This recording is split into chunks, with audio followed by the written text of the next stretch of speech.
Good morning. Welcome to the February 17th, 2023 post meeting. We have changed venues today, and we're downtown at the Davy Crockett Building off James Robinson Parkway. I'd like to welcome everybody. Good to see everybody with the board. Everybody's had a chance to look at the agenda. As notice if there needs to be any additions or corrections to the agenda, please indicate now. If not, I'll entertain a motion to approve the current agenda. Approve. Have a motion to approve. Do I hear a second? Have a second. All in favor indicate by saying aye. Aye. Agenda is approved. Moving on to administrative matters. We'll call the roll. Commissioner Birchfield, Commissioner Cherry, here. Commissioner Isbell, Present. Commissioner Carter, Commissioner Green, here. Commissioner Halsey, Commissioner Jackson, here. Commissioner Russell, Commissioner Spangler, Commissioner Wagoner, here. Commissioner Wright, here. Vice Chair Faulkner, Here. Chairman Parton. Here. Sir, you have a quorum. Thank you. Any disclaimer? Thank you. All post commissioners have previously agreed to recuse themselves from any vote that would constitute a conflict of interest. The most obvious of these would include issues that involve their own departments or some that they know personally. Because they've already agreed to this, it should be noted that on routine matters, it will be assumed non-verbally that these commissioners have abstained from that vote. In bigger, more controversial issues that may have a more overt conflict of interest, that may have an appearance of impropriety, those applicable commissioners will still verbally abstain from those votes. Thank you. Moving on to item number 3, minutes for the January 20th, 23 commission meeting. Anybody notice any additions or corrections that need to be made on those minutes? If not, I'll entertain a motion to approve the minutes. Have a motion? Have a second? All in favor indicate by saying aye. Minutes approved. Okay, decertification hearings held February 16th, 23. All right, Commissioners, we held an informal committee hearing yesterday, and here are the results of the informal committee yesterday. Tennessee Department of Safety and Rance L. Hightower, the informal committee made a motion to disapprove and dismiss. It was approved by the informal committee. For Memphis Police Department and Desi T. Lane, there was a motion to decertify. The recommendation was decertification, and that one passed. The Clinton Police Department with Christopher McKinney, that was not heard. It was reset by or asked for reset by the attorney. And then with regard to the 3 matters from the Laverne Police Department, Juan Lugo Perez and Louis D. Powell, the committee accepted an a request by the attorney for both of them to waive their informal hearing and go ahead and send that to a formal hearing with the full commission. And then in the issue with Megan Hall of the Laverne Police Department, in the letter that we send out to the parties that are up for decertification, we give them an opportunity to ask for that to be put in a pending status while any court or legal action plays out. So we granted that to her and her attorney. Thank you, sir. Is any questions or discussion on yesterday's matters from the board? Have a motion to approve. Have a second. Any discussion on the motion? Hearing none, all in favor of the motion indicate by saying aye. Opposed? Hearing none. Matters taken yesterday are approved. Moving on to page 3. Jasper Police Department requests a criminal record waiver for Robert Wade Slatton. In November of 2010, Mr. Slatton was arrested in Van Buren County, Tennessee for DUI first offense. In July of 2011, Mr. Slatton pled guilty to the charge and has since satisfied all court-ordered sentencing, fines, and fees. Thank you. Is anybody with the Jasper Police Department here this morning? Can you come up to the podium, please? And if you would look at the podium, there should be a mute button. You can unmute it and talk closely into the mic and identify yourself once you do that. My name is Wade Slatton. I'm up here with the Jasper Police Department. Okay. Good morning, Mr. Slatton. Good morning. Mr. Slatton, start off with, I'm Chairman Parton. Tell me where you work today. I work with the city at the Parks and Recs Department. At the Parks and Recs Yes, Department? sir. Thank And before you. that, I worked with the state of Tennessee, the Department of Corrections for 15 years. Okay. Can you tell the board this morning and describe to them about the situation back in November of 2010, what led to this incident and the details of it, and just kind of go over the board of that case? Yes, sir.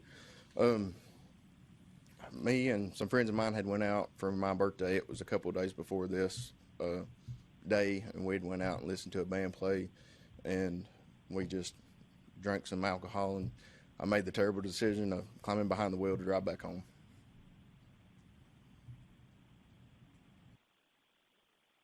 Do you know what your BA was? Don't remember right. I think it was 4, maybe something like that. Did you live in Van Buren County at Yes, that sir. time? Yes, sir. Questions of the board?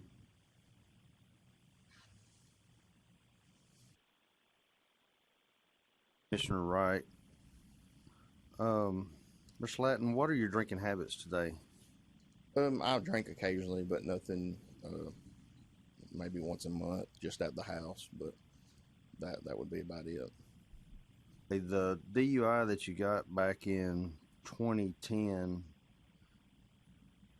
what was the reason for the stop on that? As I was turning, I forgot what road it was, but as I was turning into my road, I crossed the white line, and I think as I don't know, it's just a few feet later, I crossed over the yellow line, and that's whenever they stopped me.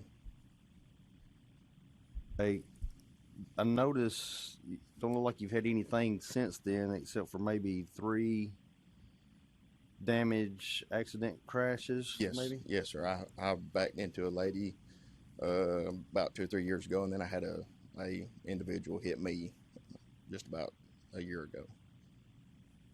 Well, alcohol involved in either No, of those? no. Okay, no more questions. Thank you. Any other questions of this individual? Okay. Slatton, if you don't mind, I'd like to talk to your representative of Yes, sir. Jasper Police Department. Thank you. Yes, sir. Can you identify yourself, sir? I'm Billy Mason, Chief of Jasper Police Department. Nice to see you this morning, Chief. Nice to see you. Could you go over with the board kind of your pre-employment investigation and what all you have found out in your background of this individual and what's led you to Besides the reach out to your department? yeah, besides the DUI that he had and had all the funds and stuff paid, we done a check on him where he was working at the correction facility, and he had been there for, I don't know, like 15 years, and he was already a lieutenant, and he was wanting to do something better with his life. The only other step up was to manage one, and he said he didn't really wanted to do that. He wanted to go something a little further on a different direction, and I asked him would he be interested, and I know his wife, and they was raised with my kids, so, but all the investigation that we done on him, he's been an outstanding officer up there. Any questions of the chief? Have a motion to approve and have a second. Any discussion on the motion? Hearing no discussion, all in favor of the motion indicate by saying aye. Opposed? Motion carries. Thank you and good luck. Thank you, board. Next up, the La Follette Police Department requests a military discharge waiver for Austin Blake Tyndall. In December of 2020, Mr. Tyndall was discharged from the United States Army with a general under honorable conditions discharge due to misconduct. Thank you. Anybody representing, so you come forward, please, and if you would, let the department representative go first, please, and identify. Matthew Forsyth, Lieutenant, Training, La Follette Police Department. Thank you. What have you found in your pre-employment investigation here that brought on this under the general discharge in the DD 214, was there a special code in there that brought this up, or what did you find out? Again, I'm not super familiar with the discharge under general discharge. What we were able to find out was just by speaking with Mr. Tyndall, and based off of that, we found that we feel like we would like to give him an opportunity to work for us if the board would waive it. We didn't find any real misconduct. What we understand was more of a situation where maybe they weren't wanting to work so much with getting him the help, or maybe the stuff he needed to be able to cope and deal with his situation. Where's he working at now? He works for the Tenova Healthcare in La Follette at the hospital, doing security on the weekends. Any questions of the lieutenant? Okay, if you would, we'll speak with Mr. Tyndale. Hello, everyone. My name is Austin Tyndall. Good morning. Good morning.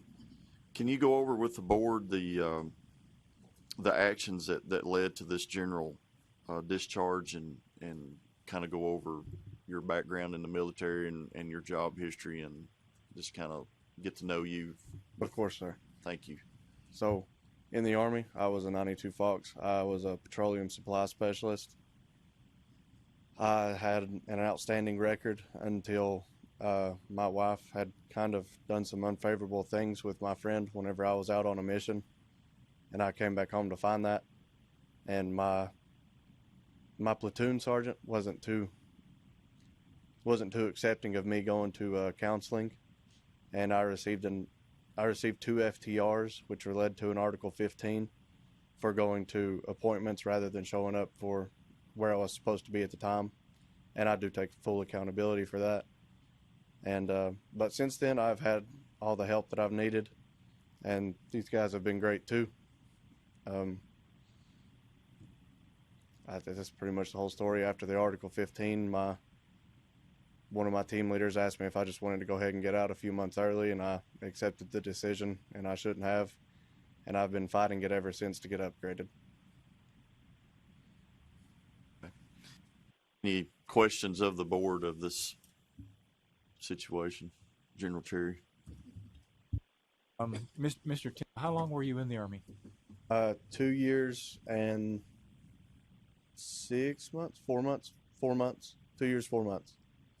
So that was the only, and just for the benefit of the board, when we talk about Article 15, it's in the Marine Corps and Navy, they call it office hours. It's basically administrative punishment. A commander can call in a service member and render a certain degree of punishment. It's not considered a sometimes it's something that could have been prosecuted. So when you say FTR, I think that's an Army term. I'm an old Marine. That just means like unauthorized absence. Yeah, it's just failure to report. It's not AWOL or anything. It's just, I wasn't where I was supposed to be at the time. Okay. And that the only Article 15? No, I had 2 Article 15s. Okay, but for the same kind of thing? Yes, they were both for the same kind of thing. Okay. Typically, when we're talking about an administrative discharge for misconduct, it's typically minor misconduct, and there has to be some kind of a pattern, or at least multiple instances of misconduct. And this seems pretty low on the bar for a discharge to happen. So your discharge, how short were you from your end of your enlistment? I was 7 months and 13 days away from, I was almost at the point to where I could start turning my stuff into CIF. So I was almost done. Have a chance to consult an attorney decision? Yes, they did offer me the opportunity to talk with an attorney, but once my team lead asked me if I would just rather pursue getting out, I wanted to go home. My wife had took my daughter from me and moved back home, and I'd been down there by myself for a while, so. I don't have any other questions. Thank you. Any other? Commissioner Wright, go ahead. Mr. Tindall, thank you for your service while you was in and overseas serving for us. So pretty much it was just your mental health, mental state of mind during that time. Yes, sir. Being a law enforcement officer is a very tough challenge on mental health at times as well. You feel like you're prepared and able to take care of that? Oh, yes, sir. I've been well equipped with the tools to cope and move through those things since that has happened. Make a motion to approve. Have a motion and a second to approve. Any discussion on the motion? Hearing no discussion, all in favor of the motion indicate by saying aye. Opposed? Hearing none, motion carries. Thank you and good luck. Thank you. Metropolitan Nashville Police Department requests a military discharge waiver for Caleb Hill Collins, hired February 16, 2023. In August of 2018, Mr. Collins was discharged from the United States Marine Corps with an uncharacterized discharge due to failure to adapt. Thank you. Representative of Metro Nashville. Morning. Lieutenant Michael Vaughn, Metro Nashville Police Department, background recruitment. Thank you. Can you go over your case investigation on the recruitment and potential hiring of this individual? Well, the only issue that we came across was the uncharacterized discharge from the military. Everything else in the file was favorable, and we asked for, obviously we want to hire him, but the only thing holding that up was his discharge from the military. Okay. Any questions from the board of representative of the police department?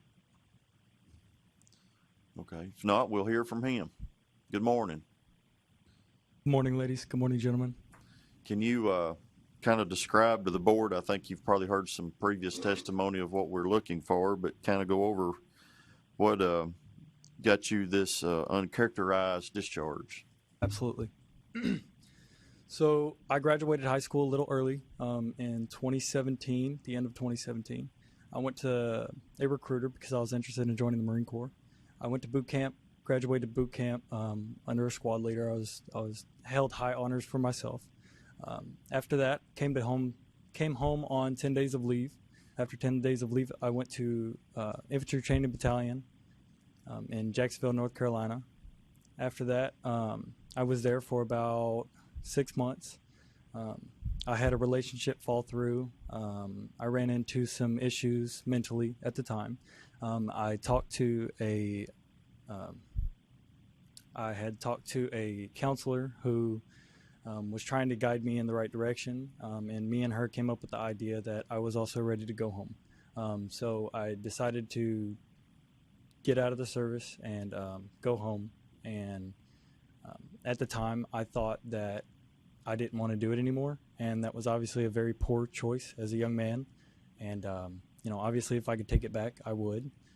But here I am now trying to fix my poor decisions from early on as a young man. Thank you. Questions of the board?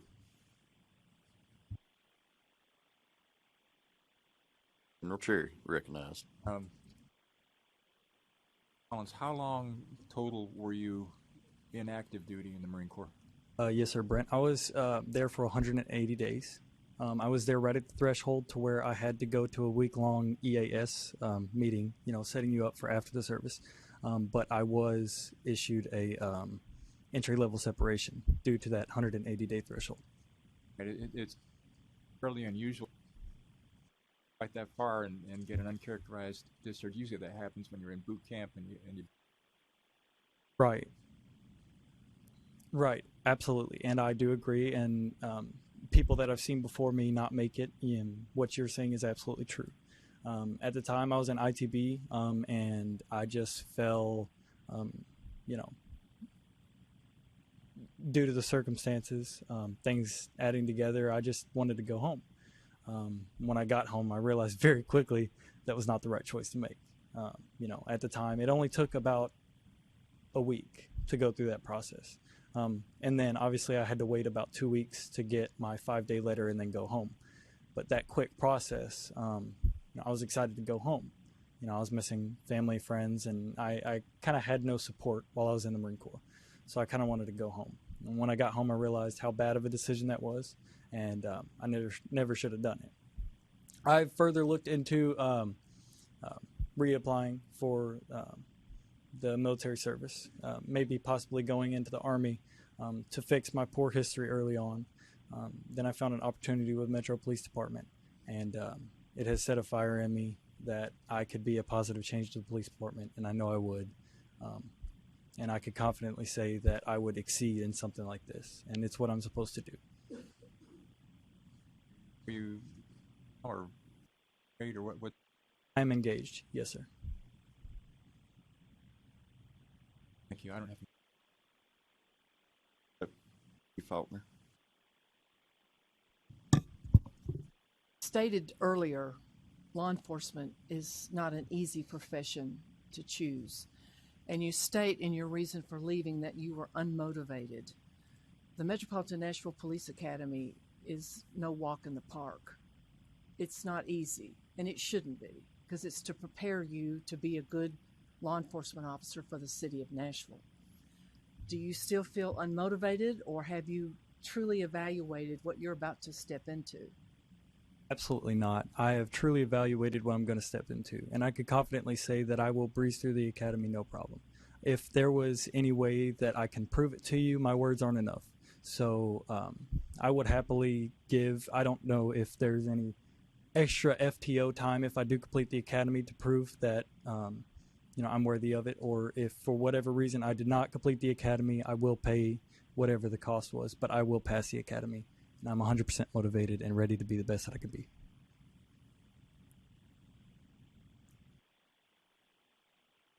Other questions or comments? Commissioner Wright, motion to approve. Motion and a second to approve. Any discussion on the motion? Hearing no discussion on the motion, I'll indicate by saying aye that approve the motion. Opposed? Hearing none, motion carries. Good luck, son. Thank you. Thank you. We appreciate your time. Mount Juliet Police Department, Mount Juliet Police Department requests reconsideration of a criminal record waiver for Raymond George Antar, hired November 28, 2022. In February of 2016, Mr. Antar was arrested in Marin County, California for DUI. In March of 2016, Mr. Antar was convicted of the DUI charge and has since satisfied all court-ordered sentencing, fines, and fees. Thank you. Representatives of Mount Juliet. Deputy Chief Mullins with Mount Juliet Police Department. Thank you. Can you go over the situation in this case? Yes, sir. In the process of us doing Mr. Antar's background check, we did find the DUI. The things that stood out to us in that process was Mr. Antar received his DUI in February of 2016 and immediately took responsibility for his actions, pleading guilty the following month in March of 2016. Mr. Antar did receive a 90-day suspension of his driver's license and a 3-year unsupervised probation, which he completed successfully. At the time of his DUI, he was employed by Sacramento, California County, and completed another 5 years of service after receiving the DUI. We do apologize. This is a reconsideration, and we have learned our lesson from the previous employment of Mr. Antar. After his last post meeting, he was immediately reassigned into a civilian position as administrative assistant in our evidence department. We request that he be eligible for a pre-employment waiver, please. Questions of the representative of Mount Juliet from the board? General Cherry. So we understand completely. As I understand what you just said, he was serving as a police officer in California when he had the DUI, and then he continued to serve in his role as a police officer for another 5 years before coming to your department? At the time that Mr. Antar received the DUI, he was assigned to Sacramento County. It was more of a welfare position, not necessarily serving as a road officer in Sacramento County at the time. He did receive a 90-day suspension of his license, but after 30 days received a restricted license so he could return to work. As far as any punishment he received from Sacramento County, I think he received a 40-hour suspension that he served. But then he did serve another 5 years after his DUI. Was he a certified police officer in California? I guess that's kind of the... Yes, sir, he was. Okay. All right.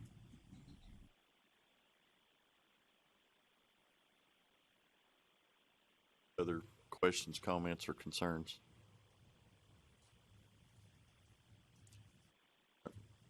Board's wishes with this individual. I'd like to hear from the applicant. Morning, ladies and gentlemen. Yes, sir.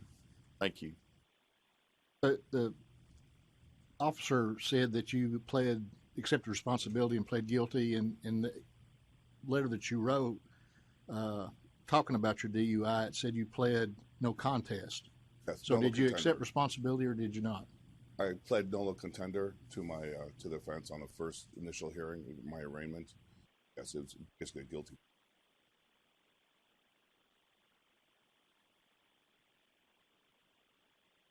I may look at it a little different than no contest is not necessarily I plead guilty. At the recommendation of my attorney, I pled to nolo contender, but it was on me. I wasn't looking to fight it, to contest it in any manner, and my initial arraignment, I just went in and was a peace officer for a total of 23 years in California, and this is the only blemish on my career there. I think the biggest issue we had on your last appearance was the city of Mount Juliet had already employed you, uniformed you, and gunned you up. And it specifically says pre-employment. And Yes, you kind of left, yeah. y'all kind of left the building at Donaldson and with your heads down. And now we've come back to reevaluate the situation. And I think that's what I recall. Yes, sir. Is that right? Right. Or they got you working down. You said the admin. I didn't know if they'd sent you down to parks or somewhere. No, I've been working in the department as a civilian, helping anywhere I can between records, evidence, anywhere, anything that's needed, unarmed, unbadged, just as a civilian. Commissioner Wright. Mr. Chair, in due regards, I think it was the department's fault last time for sure for already putting him in that position.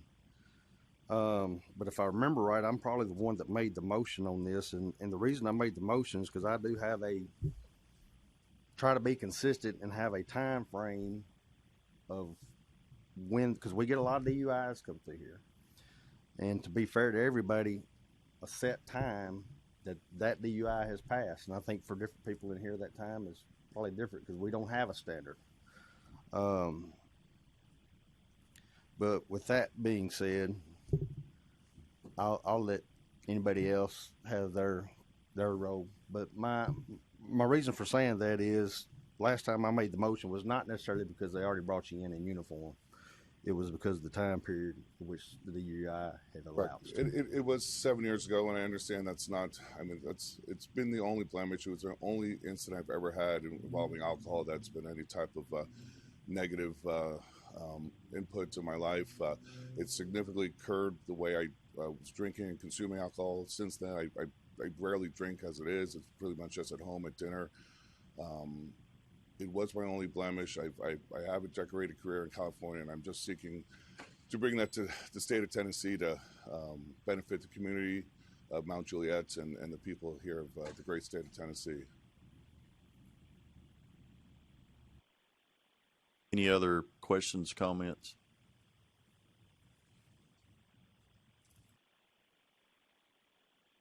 What's the wishes of the board? Commissioner Wright, I guess to be consistent, I'll make a motion to disapprove. A motion to disapprove with a second. Any discussion on the motion?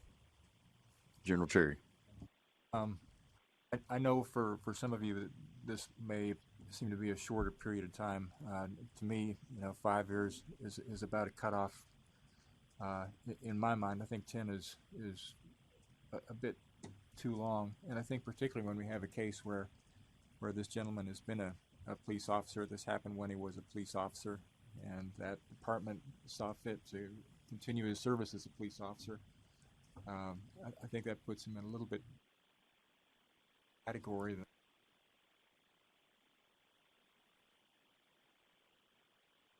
5 years ago. Next week, urge the department of this officer Chan to.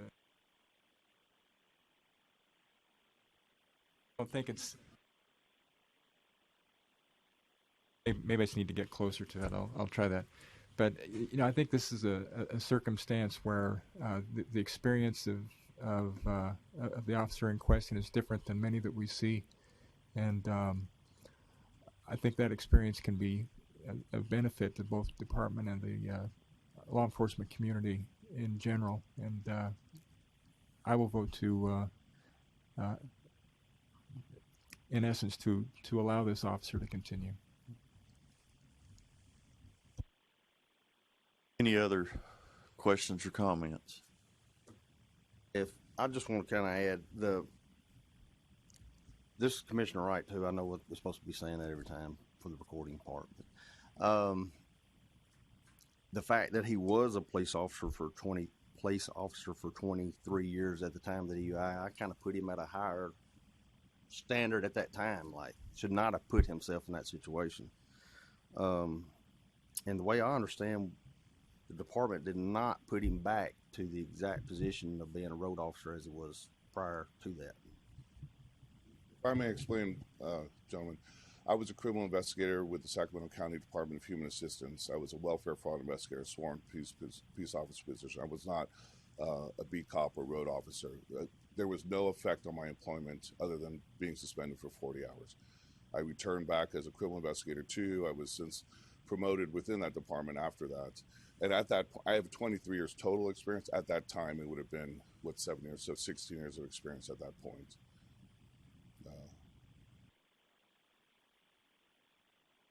It may also, please, the alcohol content of my blood was 0.11. As I explained in the previous meeting, I had taken an Uber to a concert, taken the Uber back home. From there, was going to another friend's home because the Super Bowl was in San Francisco that particular weekend. There were not enough Ubers to then exit San Francisco, so I drove 20 miles out to Marin County, had the auxiliary lights on my Jeep on. That's why I got stopped in the rural area of Marin County.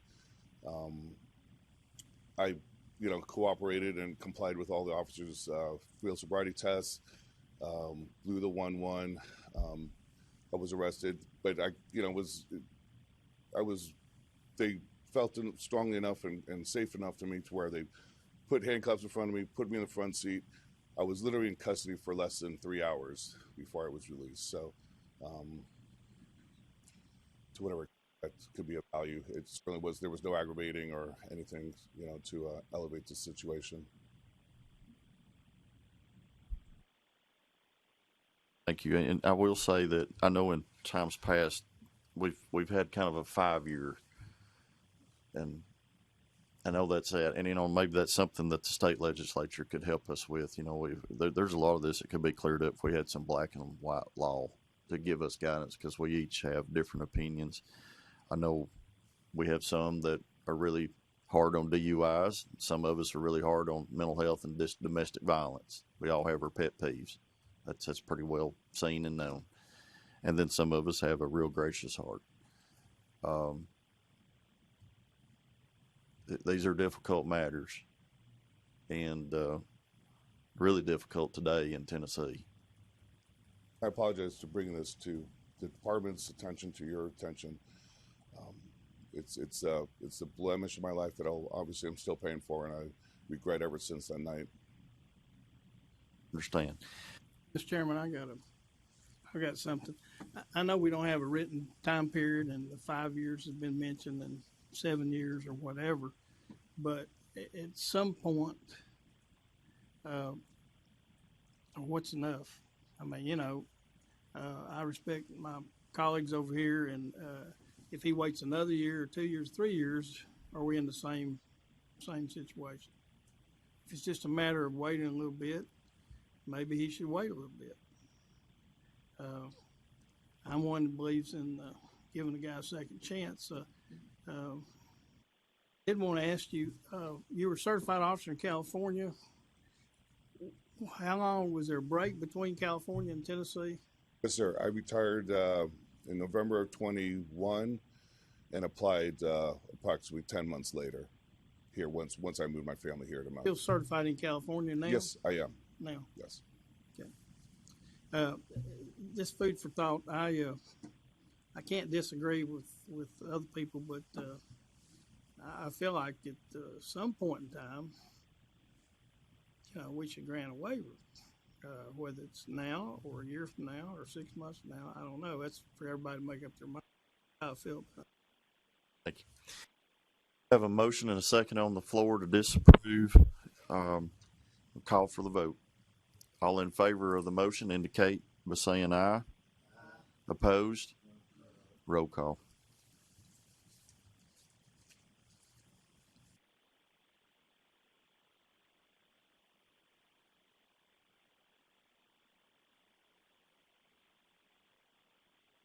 Commissioner Cherry? No. Commissioner Isbell? No. Commissioner Carter? Commissioner Green? Aye. Commissioner Jackson? No. Commissioner Wagner? No. Commissioner Wright? Aye. Vice Chair Faulkner? Chairman Parton? No. Fails. Motion fails. What's the desire of the board now? Commissioner Cherry, I'll make a motion to approve. Have a motion to approve. Have a second. Any discussion on that motion? I will go on and say, I know on my time on this board that most of the time it has been about 5 years on these DUIs. And on top of that, this gentleman stayed a certified officer in the state of California. But I do wish we had some better guidance, because it's hard on it. This is hard, Senator Jackson. This is hard. It's just thrown in our lap. And I know there's some that's in times past has gotten waivers over convictions with a year, and then some have been denied that's been over 10 years. And I think that's something that we need some clarity on. But we have a motion and a second. All in favor of the motion indicate by saying aye. Opposed? Roll call again. Commissioner Cherry? Aye. Commissioner Isbell? Aye. Commissioner Carter? Commissioner Green? No. Commissioner Jackson? Aye. Commissioner Wagner? Aye. Commissioner Wright? No. Vice Chair Faulkner? Chairman Parton? Aye. It passes. Don't let us down. Thank you, please. Thank you. Moving on to page 4. Waivers to attend another academy, Jackson Police Department. Jackson Police Department requests a waiver to change academies for Malcolm Dwayne Clark, hired January 8, 2023. In January of 2022, Mr. Clark attended the Memphis Police Department Training Academy, but did not complete the academy due to a violation of policy for drug use. The agency is requesting the waiver so Mr. Clark may attend the Tennessee Law Enforcement Training Academy in April of 2023. Good morning. Can you identify and tell us who you are? Yes, I'm Captain Gary Benton, Jackson Police Department. How are y'all doing this morning? Good. Good. Before with me is Malcolm Clark. We're requesting a waiver from the Jackson Police Department for him to attend Toledo. Last year in January 2022, he started the Memphis Police Academy, and towards the last week of the school in June of last year, putting you through the academy, running, stuff starts aching. He went to a store and bought some CBD lotion. As you most are all aware, probably, that stuff is not very well regulated. And we even have our officers that ask us, me as the legal advisor, can we use this stuff? And I always advise them not to use it, because we really don't know what is in that stuff. There's no real regulation in that. But he did. He used that. And I reiterate it in service every year, do not go out and use this hemp products that you see in the store. Don't use the CBD or anything like that. There's nothing in our background to indicate he was smoking marijuana or anything like that. He did take a urinalysis, and it tested for THC. And I'll let him explain. obviously, before we hire anyone, we do a drug screen on them. He tested negative at that point. If he would have tested positive, we wouldn't even be here today. If anyone tests positive for drugs during our hiring process, we're not going to hire them. As part of our employment, we do also, City Hall sends out random drug screens that we do for alcohol and drugs. We can also test for cause, that if we think someone is using drugs or have a reason to think they may be, we can test them for that. So we do have safeguards in place for that. Currently, he is working in our dispatch. We did go ahead and hire him to try to get him into the system. He's not sworn in yet. We're hoping to do that with a group, him with about 4 or 5 others Tuesday. Monday's a holiday for us. But we're wanting to get him sworn in Tuesday. He's been working in our dispatch to kind of see what the background is on getting the calls to the officers. And our head of dispatch has said him and the other employee is doing a great job over there. So if you have any questions of me, I'll be glad to answer them. If not, Mr. Clark will be glad to answer any questions that y'all have. Any questions of the board of Jackson PD? I've got. General Chair, you recognize. In your investigation and in looking into this, CBD is a relatively new kind of thing.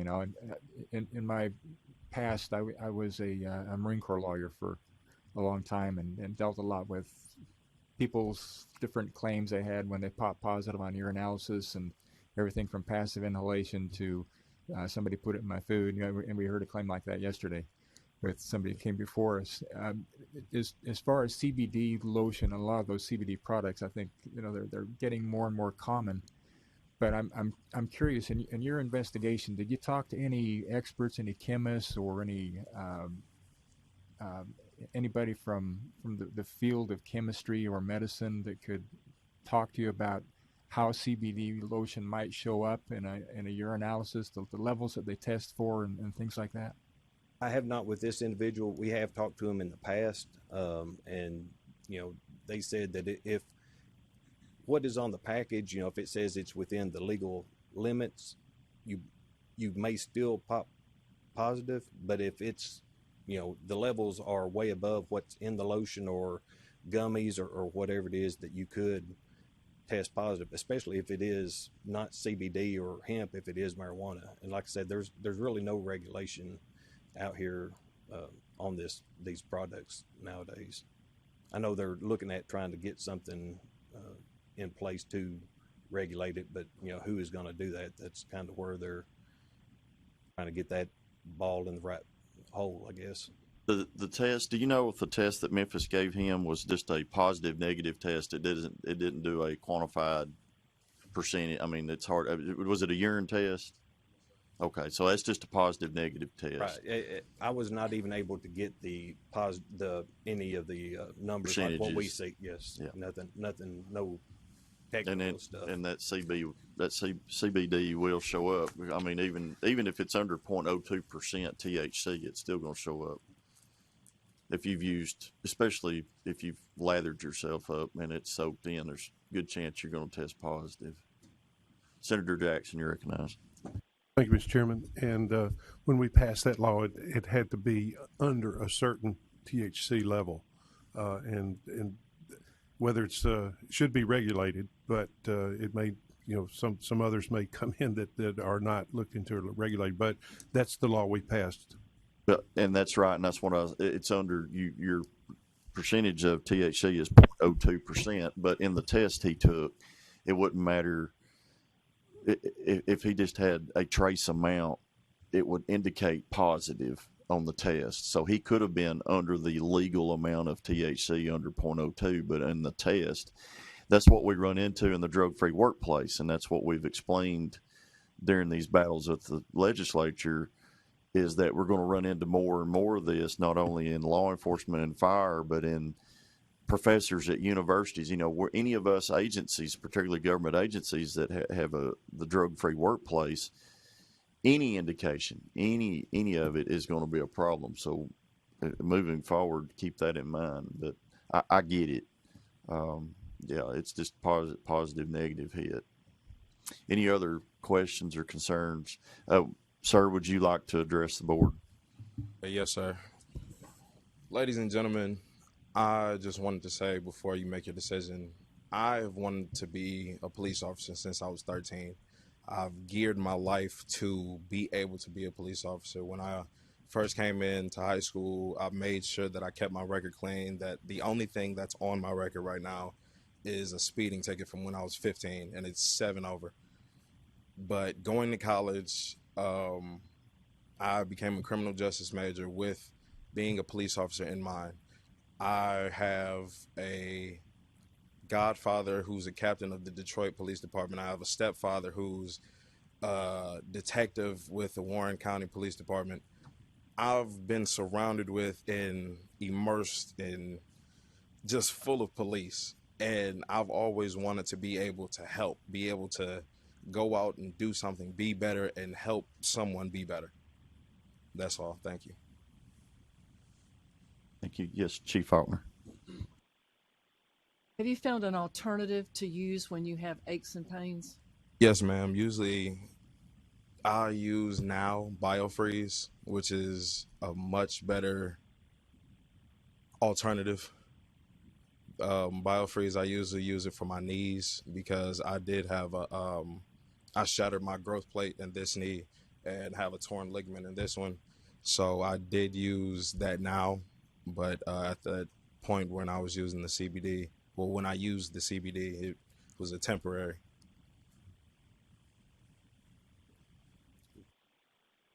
One of the references was one of the training officers at the academy, and he said that Mr. Clark was a leader in that group.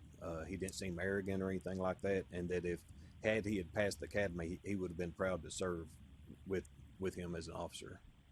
And like I said, he of the 960 hours that he was needing to complete the academy, he completed 928, and they, like I said, that last week is when they gave him the random, and that's when this popped up, and it, the last days of the academy. So he could see the finish line, he just couldn't get there. Captain, is he in your pre-academy program that y'all have at Jackson PD? We got together with the state doing the apprenticeship program, and so we're trying to get the people that want to be officers. If we can't hire them to get a group together and schedule it to go to the academy, we're trying to get them into that apprenticeship program and get them doing other things so we can get a hold of them and not lose them to some other agency who will hire them right then and get them doing something else. I know, looking at about a 5-year span of academy enrollment and completion, Jackson has a very high completion rate for Toledo, and one of those things that we've heard is that you have a very rigorous pre-academy physical fitness and training program before they get to our academy. Will he be enrolled in that before he attends the class? Yes, that will start Tuesday. Okay. That's the day after, or the day they swear in. The next day they start that whole orientation, which is about 10 weeks or so, or 12 weeks. It's until we can get them into that next academy group. I'm sorry, go ahead. Oh, well, I appreciate you recognizing, that we do that before they come to the academy. We try to make it easy on the transition from the civilian world to the academy world as easy as possible. Will you and your team be evaluating his health and his health throughout that pre-academy, because that is tough. It is as tough, from what I understand, as what we do, just to make sure that he's physically capable of doing what we ask at the academy without too much pain and need for any kind of supplement or whatever for pain. Yes, absolutely. We've started as part of their most every day, as part of their daily routine, either before work or after work, they come in and do some kind of PT with our instructors. So we're trying to get them in that regimen of getting up in the morning, coming, doing your PT, then start your work day. Thank you. Mr. Chairman, I'm going to recuse myself from this vote. Yes, sir, Senator. Any other discussion or questions, comments? If not, what's the board? Make a motion to approve. Have a motion to approve. Second. Have a second. Any discussion on the motion? All in favor of the motion indicate by saying aye. Opposed? Have one no. Motion carries.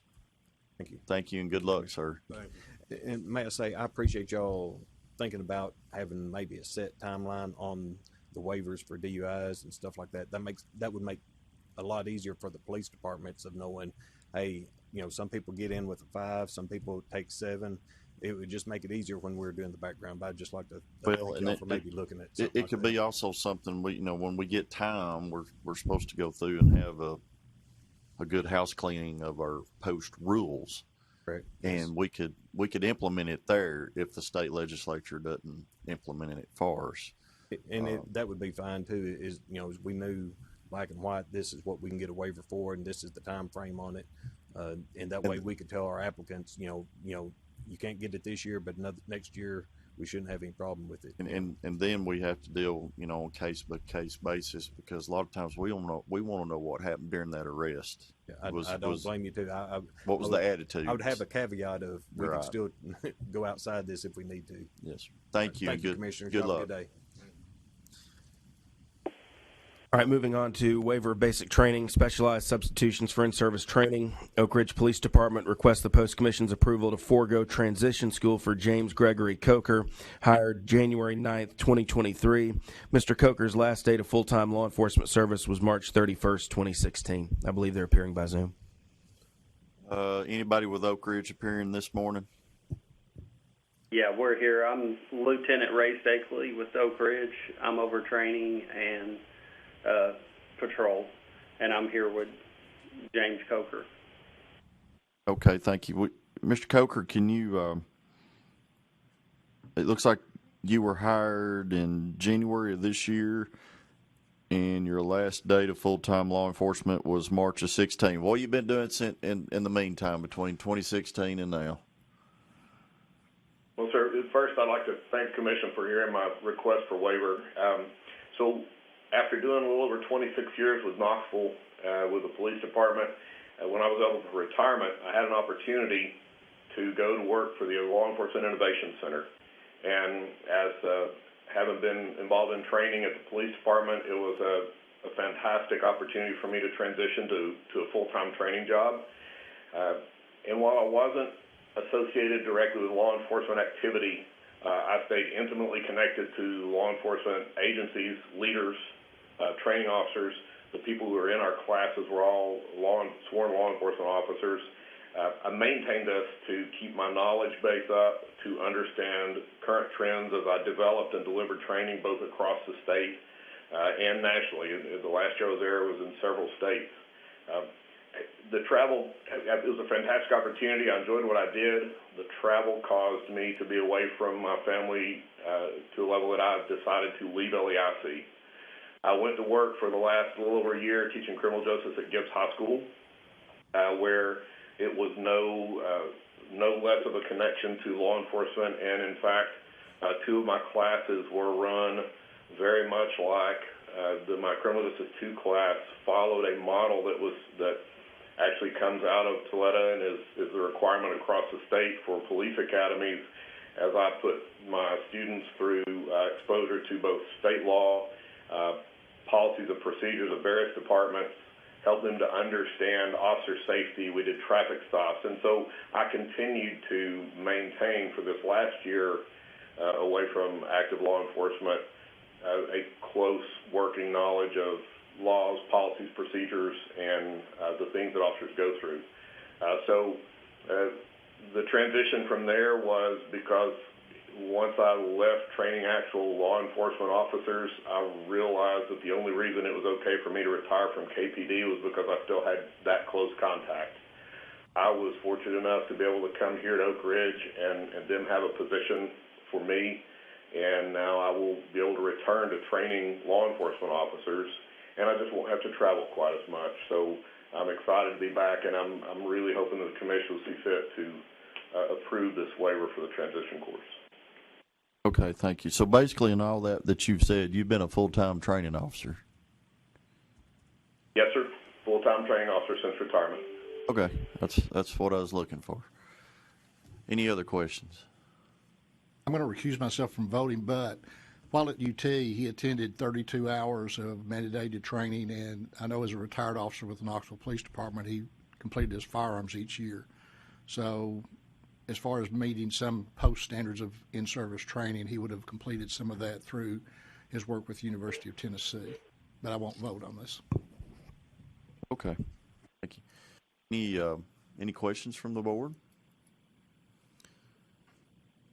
Okay. Commissioner Isbell, just say he's in uniform. What is your current position right now? My current position right now is technically as police officer.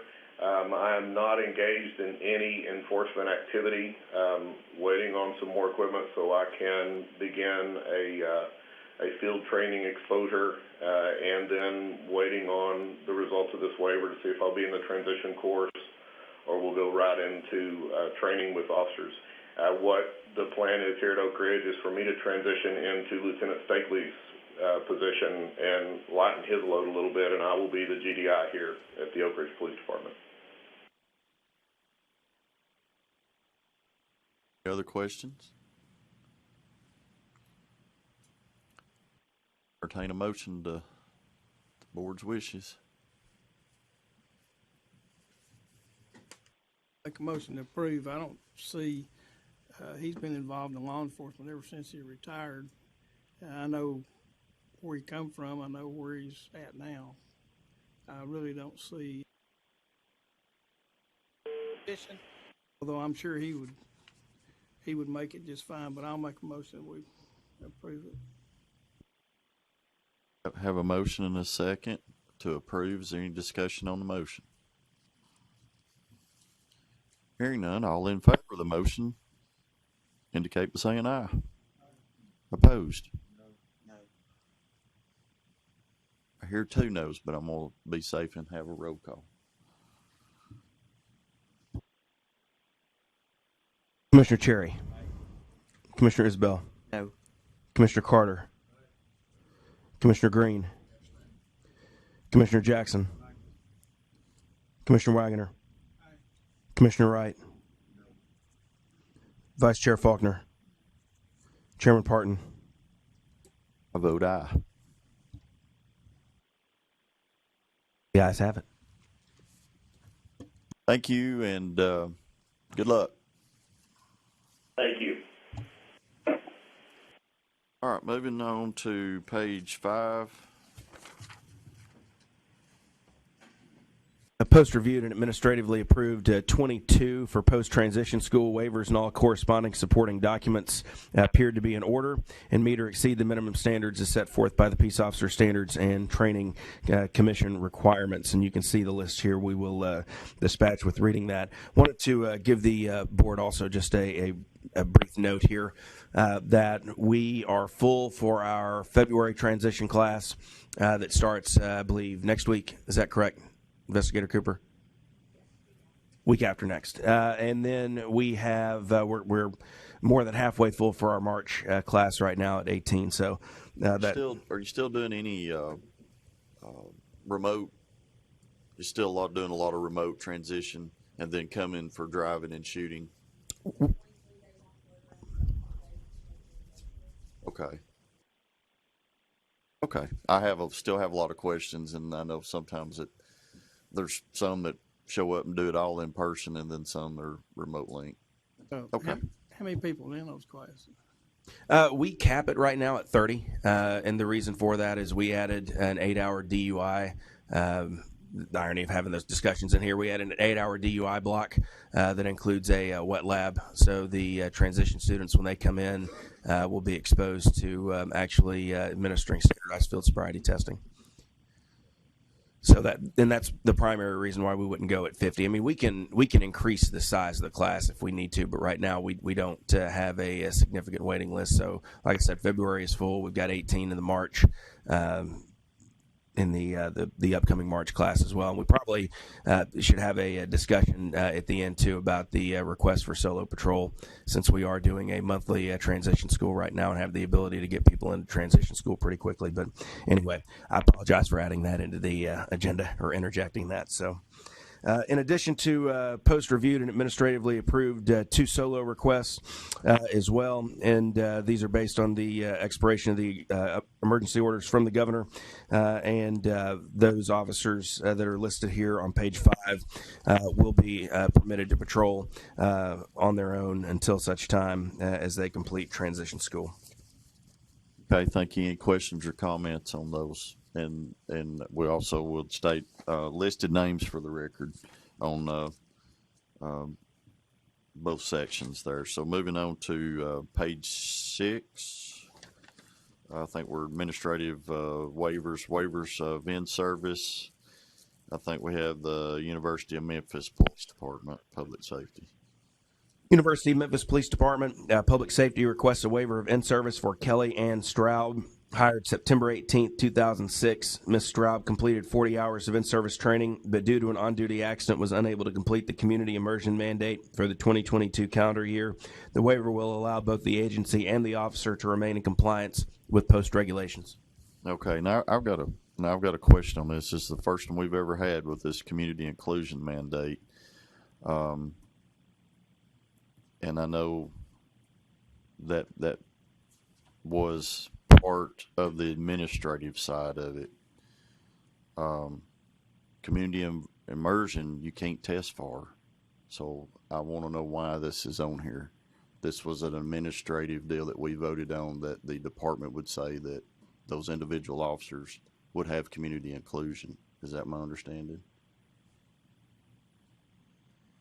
Commissioner Wagner, my question is, did Ms. Staub, is she employed in 2022? Did she work the whole year, or was she out all year? If she wasn't there, she couldn't do the community immersion, but if she worked, it may just be an accounting thing. Is the University of Memphis online on Zoom, or are they in person?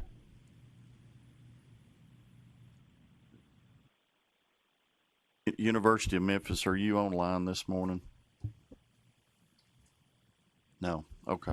In other words, if she's on duty, she's working, there's a possibility that it didn't get counted right. Yeah, this is Commissioner Wright, or it may even be still some of not understanding what we would allow in that, because surely being on the University of Memphis campus, there's enough vehicles she could jump off to gain community immersion. Yeah. And that's what I said. I don't want to start going down this alley with the community immersion. Is, we've had this discussion. We're all working, and our departments are doing, trust me, everything we can do to keep us in good light with our communities, as difficult as it is. But still, for in-services, there is no testing model. How do I test for being kind? How do I test for doing good social things? How do we test? What's the test question for that? So I don't want somebody's department to lose their in-service, or individuals, when it's left on us administrators to say, we've done this. Is that right? Well, one note too, the University of Memphis Police Department, the officers there are not eligible for salary supplement because they're state officers. And I would just note too that the injury on duty occurred November 28th, 2022, almost a full 11 months into the year. So what's your advice on this, Mr. Director? Possibility we get somebody on the phone and find out. The reason we get these waivers of in-service is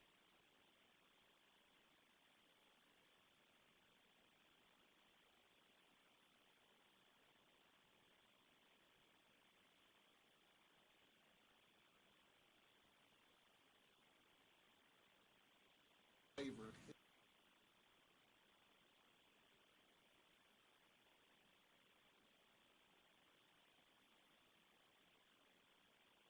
Officer does not. So in this matter, they're saying that this individual officer didn't stop and help somebody fix a flat tire the whole year. They're saying that this officer did not go to some community-oriented event. Well, and that might be why it's worth Chairman for University of Memphis to appear. Yeah. I'm going to make a motion to keep the department in compliance and get the officer here to appear, because this is a road we're going to run down with this particular item.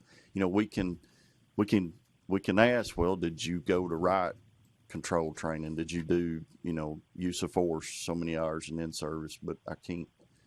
This community inclusion portion, I knew we would run into this.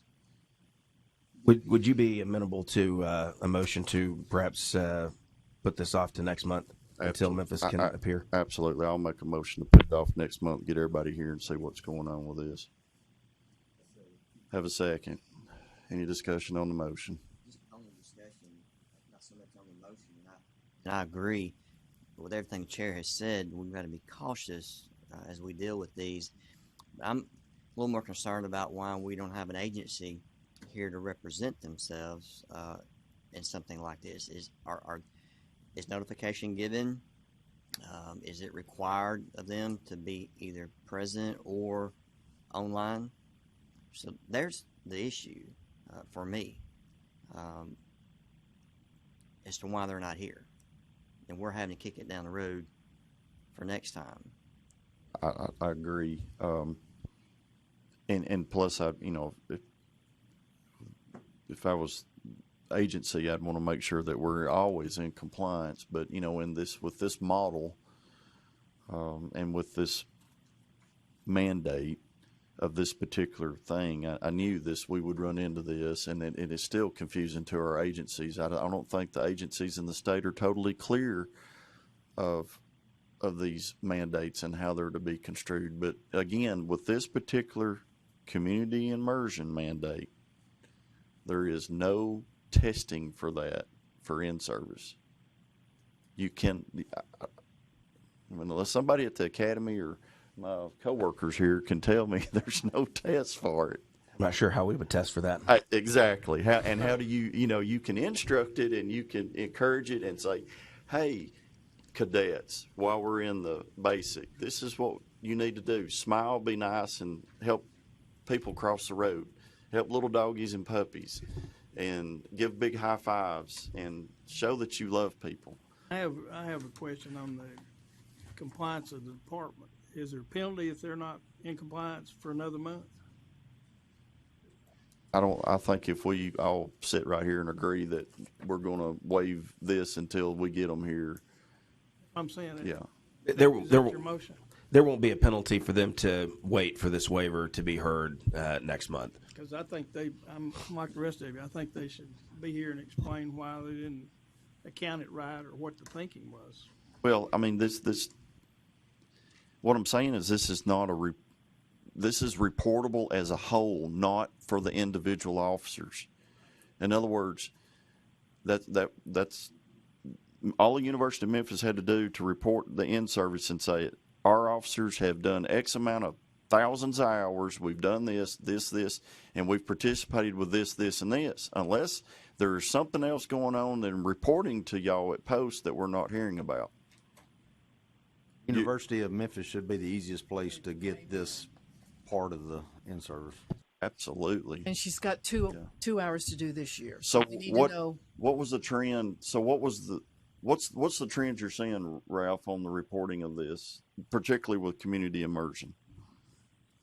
As far as people reporting it? Yeah, in the CADIS or on the sheets, are they putting everybody down as individuals, or are they just saying our department is in compliance? So they send us a roster just like they would for any other in-service training, saying these individuals completed these hours of community immersion, and it goes in and it gives them credit for completing those hours of in-service training.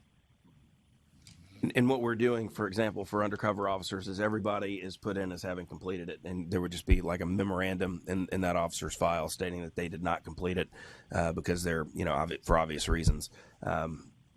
For larger agencies, it would be difficult to figure out, who those people were. At a smaller agency and smaller communities, it would be very easy to figure out, well, why didn't, that officer out of the 20 do the community immersion? So, but it might have been because this officer, I don't know what their sickness or injury was, on duty accident. So, they might have had a car wreck and been in the hospital for several months. We don't know, but I think the file indicates that they did have a car accident, but it was in November at the end of the year.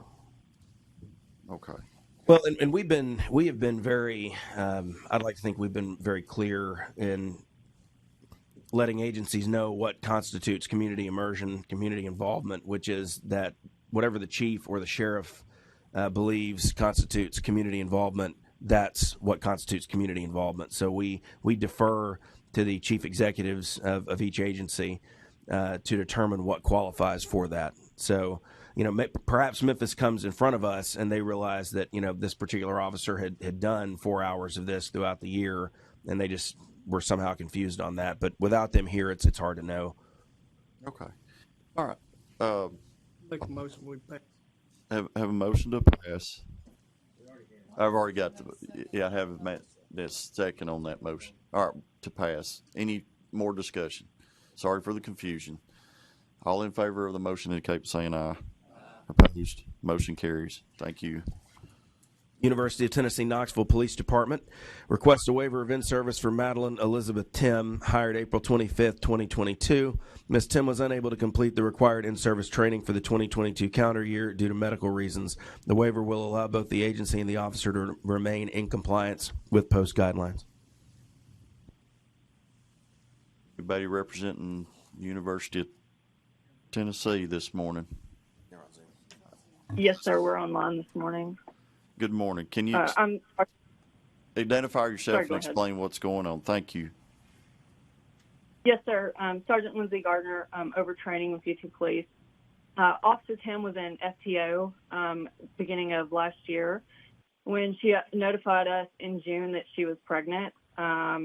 At that time, she had not completed all of her in-service, and because she was in FTO and not a functioning officer, she was moved to a non-commissioned position in our dispatch until she completed her pregnancy and maternity leave, and she has just recently returned from maternity leave and been placed back as an officer. So she's back at work now? Yes, sir. How much of her in-service does she like, or is it all of it? She completed, I believe, 24 hours last year before she advised us that she was pregnant, and most of what she missed was the actual more physical portions, firearms. We actually do driving for EVOC and defensive tactics. Okay. Any questions of the board? Commissioner Wright, Sergeant, when is she scheduled for in-service training this year? Is she scheduled yet? So, yes, sir. We do our in-service some monthly, but she'll be going in April to finish her 2023 in-service, and we are going to get her requalified prior to that. Anything else? Make a motion to approve. Have a motion to approve. Have a second. Any discussion on the motion? Hearing none. All in favor of the motion indicate by saying aye. Aye. Opposed? Motion carries. Thank you. Thank you. Waivers of 6-month rule. Similar Police Department requests a 6-month waiver for April Diane Lloyd, hired September 9th, 2022. Ms. Lloyd attended the Tennessee Law Enforcement Training Academy in January of 23, but was unable to complete training due to medical complications. If medically cleared, Ms. Lloyd is scheduled to reattend the Tennessee Law Enforcement Training Academy in April 2023. Motion to approve. Have a motion to approve in a second. Any discussion on the motion? Hearing none, all in favor of the motion indicate by saying aye. Opposed? Hearing none, motion carries. Moving on to page 7. Waivers for medical. Lafayette, Police Department requests a waiver of in-service for David Clint Heston, hired September 6, 1994. On June 1, 2022, Mr. Heston was placed on medical leave and was unable to complete the required in-service training for the 2022 calendar year. The waiver will allow both the agency and the officer to remain in compliance with post guidelines. Is Lafayette on this morning? Yes, sir, I'm here. Okay. Can you talk to us a little bit this morning about the situation? Yes, sir. My name is Sergeant Matt Looper. I'm the GDI with the Lafayette Police Department. Thank you for allowing me to come on today. And Lieutenant Heston, he is scheduled to retire this coming June. Unfortunately, last June, he had found out that he was diagnosed with cancer, and he's been in dealing with that for the last few months and going to treatment and stuff like that. So he has enough sick time to carry him through till this coming June, and that's why we were asking for the medical waiver. Okay, thank you. Any questions of the board? Right, motion to approve. Have a motion to approve. Second. Have a second. Any discussion on the motion? Hearing none, all in favor of the motion indicate by saying aye. Opposed? Hearing none, motion carries. Thank you, sir. Thank you. All right, next up, Pigeon Forge Police Department requests a waiver of in-service for Michelle Jane Brown, hired July 9th, 1995. On December 31st, Ms. Brown was placed on medical leave and was unable to complete the required in-service training for the 2022 calendar year. Ms. Brown has since retired as of January 9th, 2023. The waiver will allow both the agency and the officer to remain in compliance with post guidelines. Thank you. Anybody with Pigeon Forge Police Department online this morning?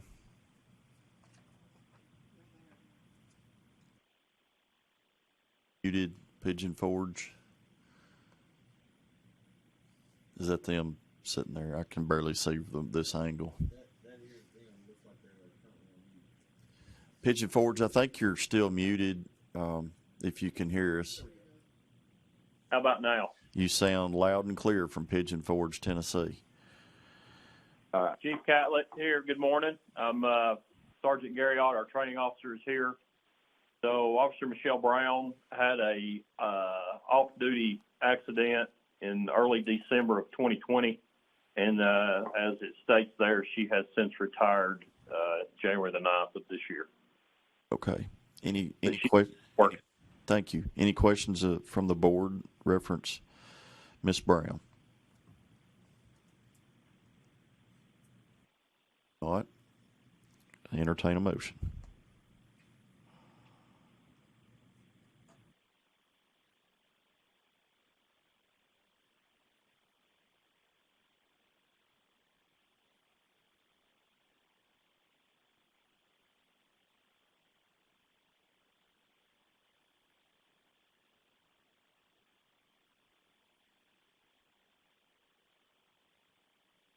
Check on that, Ralph.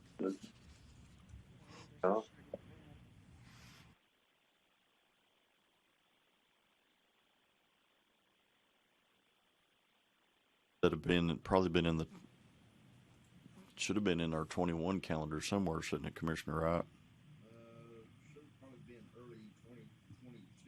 Yes, there was a waiver last year for her as well. Did okay. Okay, we have a motion. Have a motion and a second to approve. Any discussion on the motion? Hearing none, all in favor of the motion indicate by saying aye. Opposed? Hearing none, motion carries.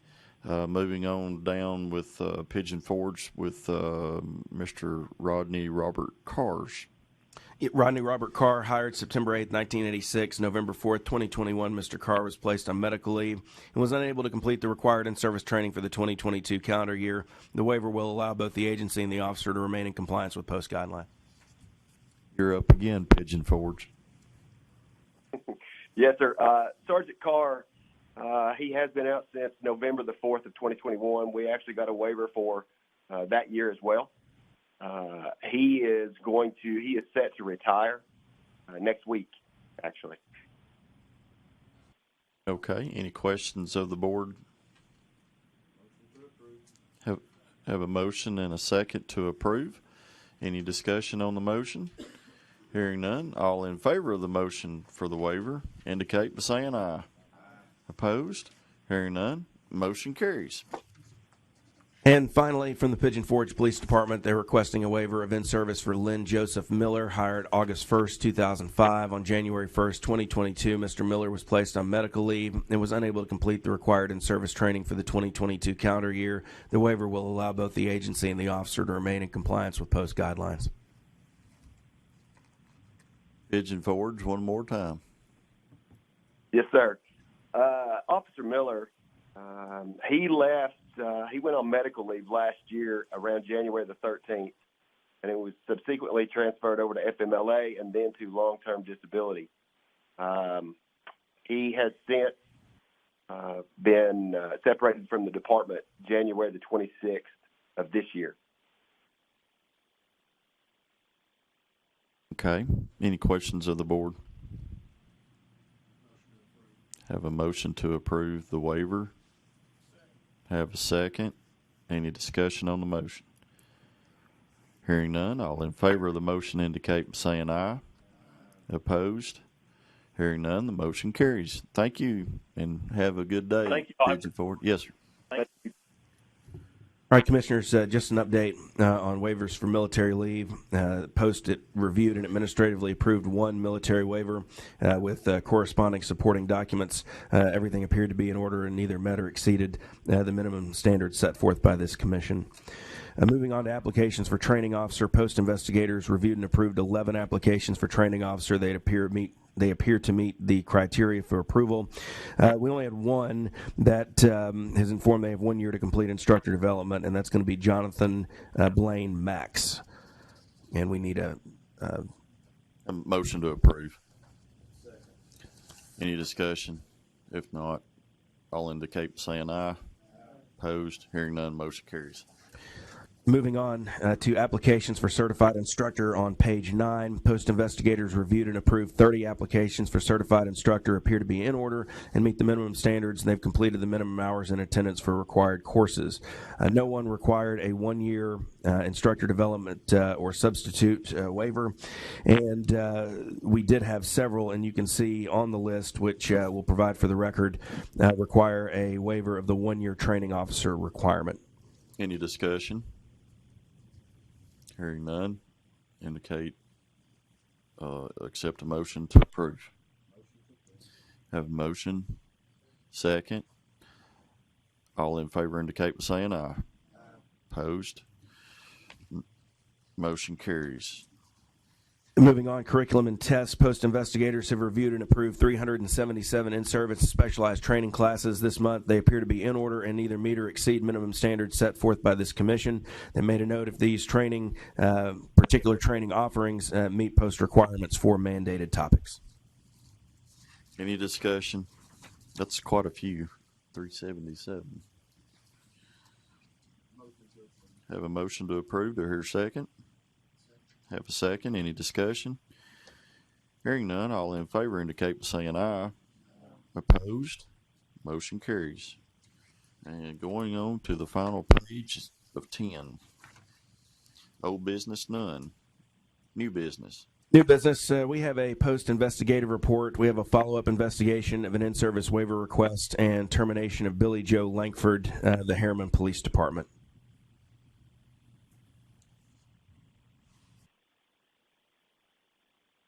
More discussion on that? I believe we have investigative report. Yeah, we assigned that investigation follow-up to one of our new investigators, Bruce Cantrell, and he's going to give you an update on what he found. I should have invited you up to the podium, Bruce. That's my fault.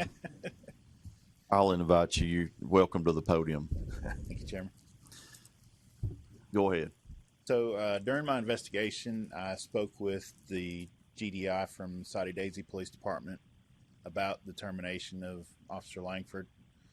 The documents that he sent me were two statements that were typed up by the chief about, one of them was a one-on-one counseling with Officer Langford for multiple reasons, including violation of the take-home car policy, and violation of the appearance policy.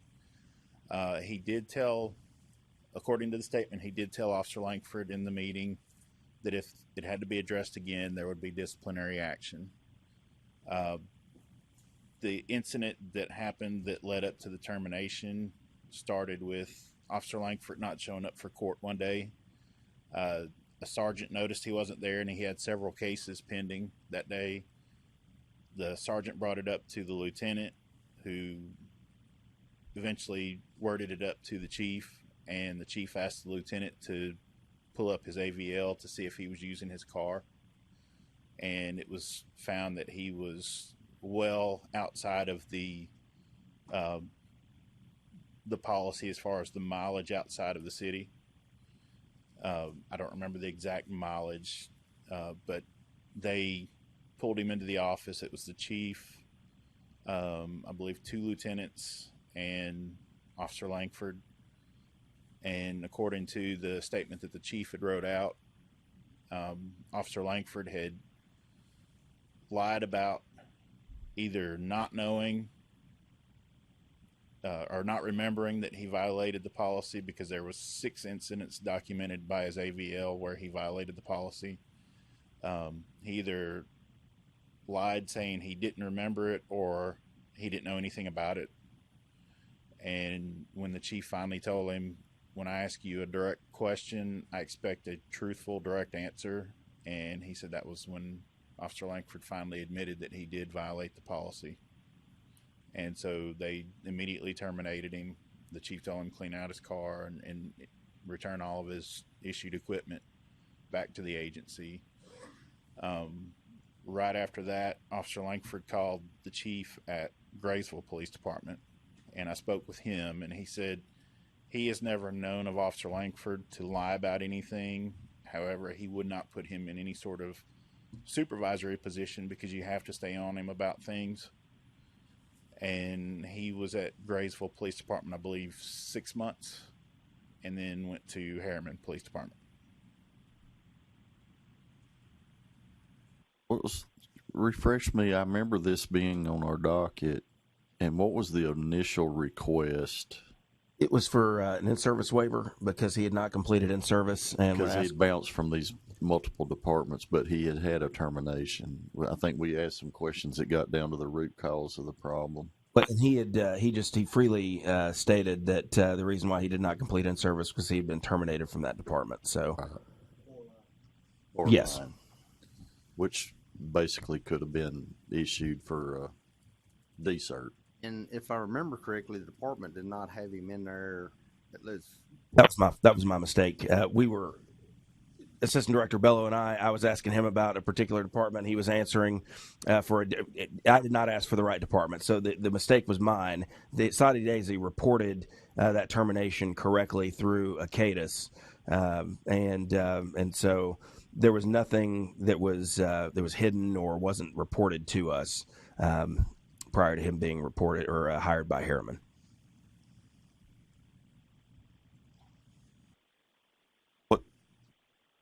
So what's the current department that's wanting to employ him? Harriman PD currently employs this officer, at least did as of the last time that we saw them in front of us for that in-service waiver. And so if they've got him employed and he's wanting to, and they were aware. They stated in the meeting that they were aware. They just wanted to, I think, give him a chance. That paraphrasing, but yeah. And as an update, he's still showing that he's employed with Harriman and has already completed about 60 hours of in-service training for this calendar year. Well, at the worst, and this is one of those I'm trying to wrap my brain around again, but if we don't give the waiver, how does that affect where he's at now?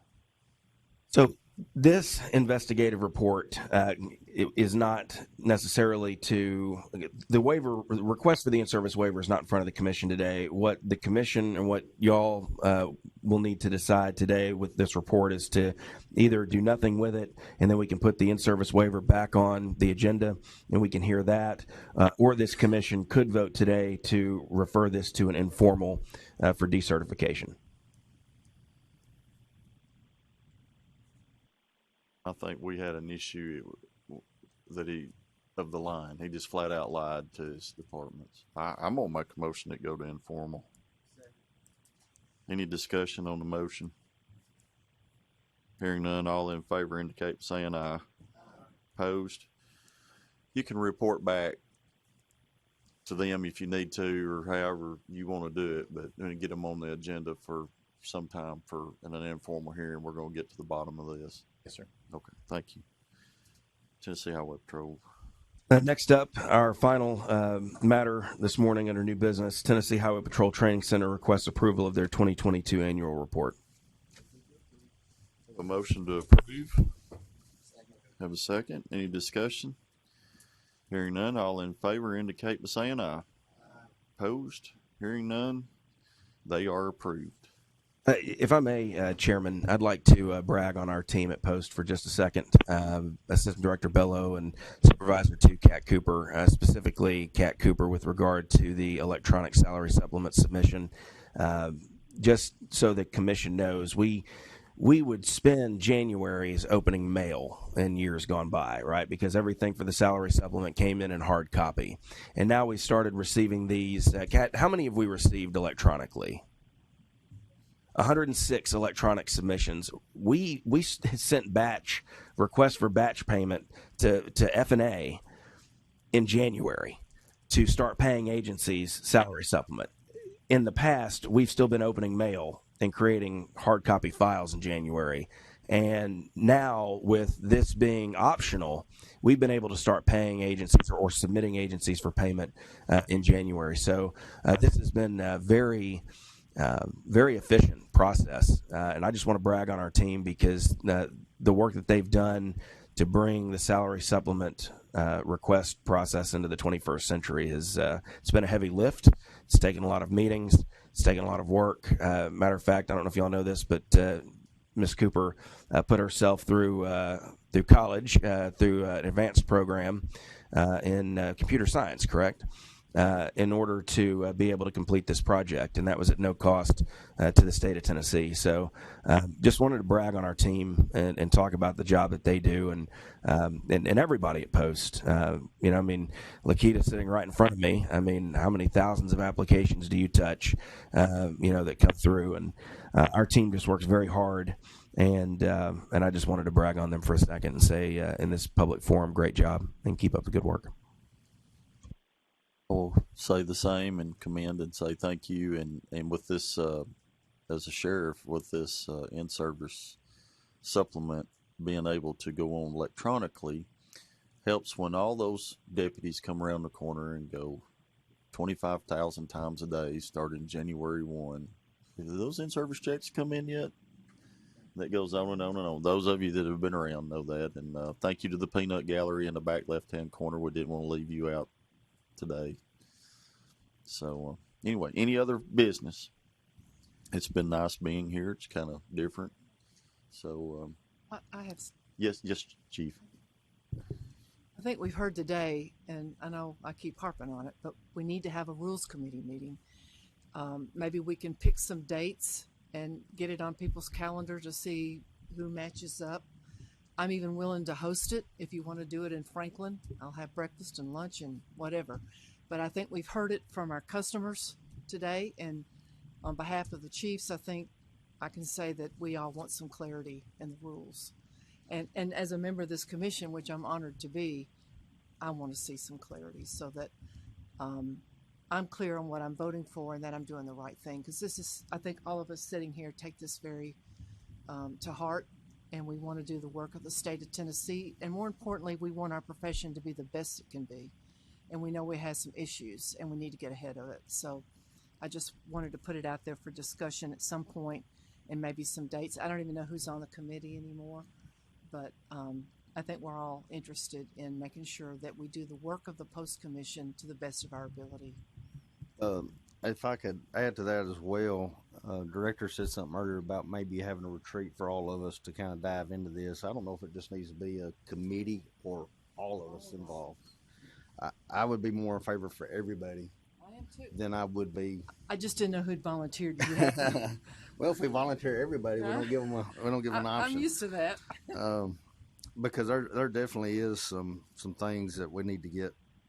That's the biggest thing that bothers me about this commission, and several of you heard me vent about it this week, is the non-consistency of the results that we let out, and with the things that's happened in the state of Tennessee, we've got a lot of decertifications going on, and a lot of that's from lowering standards of hire, and I think that's something we need to look at as well. What can we possibly do as a commission to put in place for pre-employment to minimize some of this? It may restrain the departments from hiring some people that they want to, but at the same time, it may keep us from having some situations we've been having here lately. And after this is over, I got a non-CBD discussion I want to have too, please. Senator Just to let you know, if there's anything that needs to be done legislatively, I know Representative or Commissioner Halsey and Russell and myself be glad to do anything. It might be good for y'all to discuss it. I would like to hear, just food for thought through some of the judicial committees if they're getting questions. If somebody has been arrested, or a police officer, trooper, or whatever's been arrested and tries to come back, what's the state's thoughts from your section? There's some that's total zero forever. I get it. I just, yeah, and I'm just kind of in the middle here, and I take everything case by case, situation by situation. There's people that mess up. There's a whole lot of military stuff that mess up. And I still stand by that. Every one of these waivers for academies, waivers for transition schools, I take every one of those individually. I want to hear what they've been doing, what's their association to law enforcement, because there's this, like the deal that this morning, this guy's been teaching us. We send people up there every year. That's full-time interaction with law enforcement. So they have gotten this by osmosis somewhere. But those that have left and want to drive a forklift for 15 years and haven't been around a law enforcement officer, then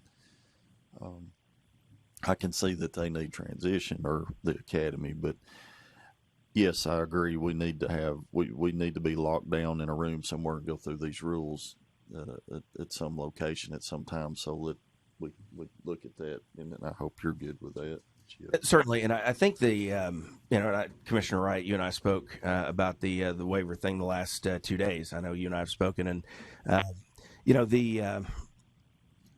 think that the hard part is that every single one of these that comes in front of us is a different. There's different circumstances with each of those. And just to use DUI, there's different circumstances with each of those DUI arrests. And I'm not saying that we should approve or shouldn't approve. That's for the commission to decide. And there's differences in the people that come in front of us and their attitudes and the way that they, view what has happened in the past. I've never been arrested, detained, pulled over, anything for DUI. But I would assume that, if I, as an officer, can remember what somebody's BAC was, that I arrested 6 months ago, then somebody who's had the worst day of their life and been arrested for DUI would be able to say what their BAC was. So some people come in front of us and they seem to be more honest, or have a better attitude about it. And so I think that's what makes it tough, and to be tough in y'all's position as commissioners having to make these decisions. But I'm just grateful for y'all being willing to sit on this commission and be able to make these hard decisions. I do agree that we need to look at the rules, and one of the things that Chief Faulkner, you and I can talk about offline as well, in my capacity as director, and your capacity as president of TACP, and we'll get with TSA, is to get some chiefs and sheriffs together in a room to talk about this as well, so that we can have perhaps some guidance when we go into those rules committee hearings here at Post, and kind of have an idea about where we want to go when we get into the room from our stakeholders, because the input from our chiefs and our sheriffs is really vital, and means everything to me. I appreciate that. And just two quick things, since I seem to be on the bad girl list, or mean girl. I don't care. But not with us. When our officers in Franklin make a major arrest, the first thing a defense attorney does is do a public records request and ask for their history and their backgrounds and their disciplinary and their training. And if I've got an officer, which I don't, who has a DUI or a theft or something like that, it's going to pop up. It happens. I see them every day. And they try to use that against the officer to discredit them. So I'm very mindful of that. The second thing, and I'll just say this quickly, I have to look in the face a lieutenant who lost his son to a drunk driver who was a police officer. And that's in my heart and my mind every time I sit here. You know, you've done this, you could have hurt someone, and I'm very mindful of that. This is serious business, you know, this driving under the influence. So, you know, I'm willing to be cooperative. But that's what's in my mind when I look at these things. We understand it. We get it. It's you know, we've been saying this for the last 4 years. We're reaching further down in the barrel for law enforcement, and I think we've tragically have seen that in the last few weeks or months. And I don't like Tennessee having national recognition in a negative light. But that's what's happened across the nation as well. It's not only us, it's everybody, and we're not the profession that we used to be or recognized to be, and I don't know what we do to change it. Can we kind of maybe just send a tentative for next month after our regular, if we don't have anything behind it, or maybe break for lunch and then everybody reconvene, or we can all book a place and go eat lunch and do it all at one time, or do it on the Thursday of the informal afternoon, something? We were going to have a post at, are you still tentatively thinking about doing them one at Franklin at the TSA meeting, and that's which one were you, June, and then one at the we would still like to do that, yeah. Okay. And yeah, I mean that's whatever works on the executive director's schedule. But I mean, there's never a good time. We just got to do it. We got to bail off in it. You know, we're seeing, and I know we have our assistant director Rather out, as you call it, the Peanut Gallery, which different than our normal meeting place, because I think I need to either have glasses or binoculars to see the back row. But you know, he's over our training operation at the Law Enforcement Training Academy, and we've seen a difference in the types of cadets that come through. You know, and it's not that there's necessarily a lowering of standards of who's there, but it's different. Generationally, it's different.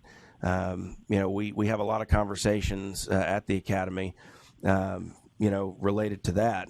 And if our profession, if we think it is hard to recruit now, which it is, and we see this at Post, we see this with the numbers and the turnover. Obviously the governor sees it because we've got a bonus program coming up for recruiting and retention that we hope to have rolled out, hopefully in May, have that available to agencies, where it's $10,000 for certified officers and $8,000 over 3 years for non-certified.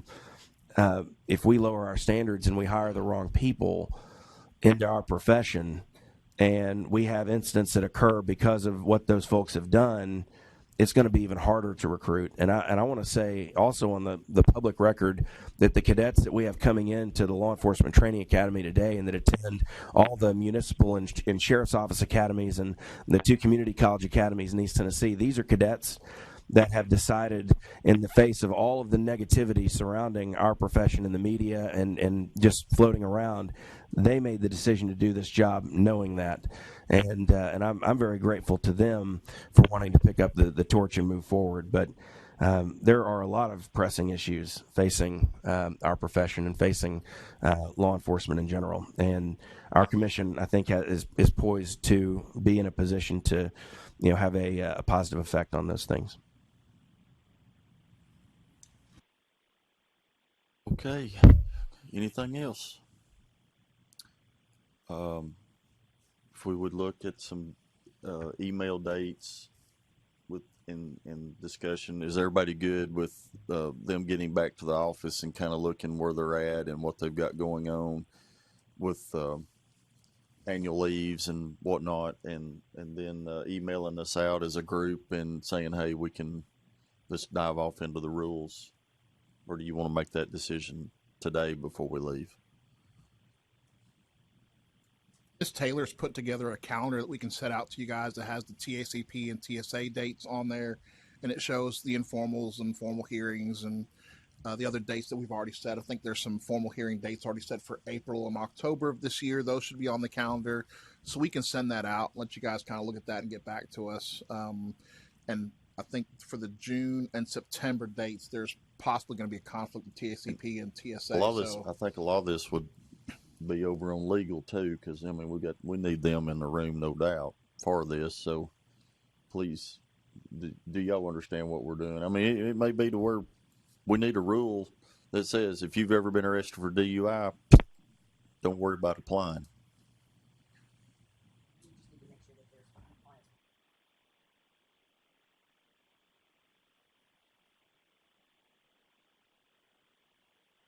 And I said we would need to make sure that the rules stay in compliance. Statutorily, there is grounds to waive a DUI. So it wouldn't just be a rule change. It would have to be a legislation change.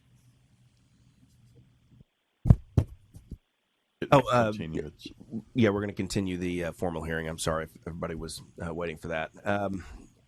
Yeah, we'll definitely get together, have a rules hearing. I know that we have a administration bill that affects post that's Senate Bill 0265, House Bill 0313 that made it through Senate Judiciary and has been referred to the floor on the consent calendar as well. And so that's going to actually allow us, as far as bringing officers in from out of state, instead of looking at apples to apples with the curriculum and the transcript from 20 years ago against what we did 20 years ago, we'll be able to set up something similar to, the hope would be set up something similar to what Alabama does, which is a scored matrix where an officer can know based on just the years of experience, the total hours of basic training and their educational level, which gives multiple avenues to qualify, how they can, transfer that certification to Tennessee. So we will need some rulemaking for that. Should that pass, which is looking very good. But we appreciate our legislative partners. I'm sorry that Commissioner Halsey and Commissioner Russell are not here today. I think the weather was not good for flying. But anyway, we do appreciate our legislative partners on the Post Commission. But yeah, we're going to need rules for that. And also the National Decertification Index, we're going to require agencies, should this bill pass, agencies to check the National Decertification Index prior to submitting somebody for certification to our commission. So that'll be good. And, we'll save, I think occasionally we, and it's got to happen across the country where somebody shows up and they get through a background process, but maybe the department didn't know they were decertified in some other state. So that'll help with that. But we'll need rules for that as well. My vote is to just do it as soon as possible so we don't keep kicking this bucket on down the road. It seems like we've done that several times. So just some dates. All right. Any further? Put you and Vice Chair Faulkner in charge of that. How about that? Y'all get your dates and we'll be there. Yeah. Just get the dates and we'll be there. Yeah, there you go. I'll make a motion, see if I can get a second. I'll make a motion. We do it at the end of next month's post there you go. Meeting. All right. No, did I get a second? You got it, baby. I was leading this the whole time, and you finally caught it. Okay. All right. We got a motion on the floor in new business to have whatever our next date is. March 24th. Oh, wait a minute.